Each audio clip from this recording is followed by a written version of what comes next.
గౌరవ సభ్యులు కె వెంకటరమణారెడ్డి గారు.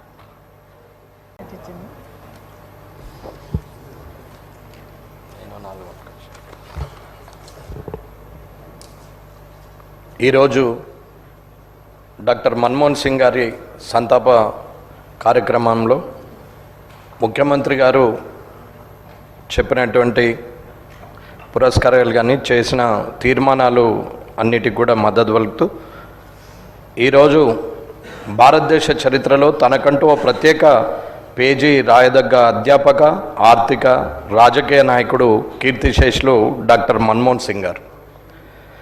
భారతదేశంలో ప్రపంచీకరణ, సరళీకరణ, ఆర్థిక సంస్కరణలు అనే పదాలు విన్నప్పుడల్లా టక్కున గుర్తొచ్చేది డాక్టర్ మన్మోహన్ సింగ్ గారి పేరు. భారతదేశ ఆర్థిక గతినే మార్చిన 1991 ఆర్థిక సంస్కరణలు గుర్తుకు వస్తాయి.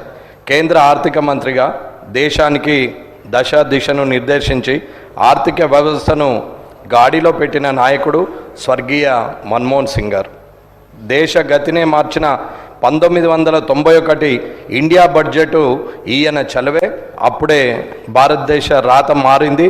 ఇటువంటి వ్యక్తికి శ్రద్ధాంజలి ఘటించడానికి ప్రత్యేకంగా అసెంబ్లీని సమావేశపరచడం మంచి సాంప్రదాయమని నేను గుర్తు చేస్తున్నాను.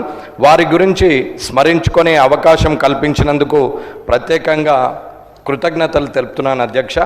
అలాగే వారి జీవితంలో ఈనాటి యువత, రాజకీయ నాయకులు మనం కూడా ఆదర్శంగా తీసుకోవాల్సినటువంటి అవసరం ఉన్నది. వారి జీవిత విశేషాలను ఒకసారి చూస్తే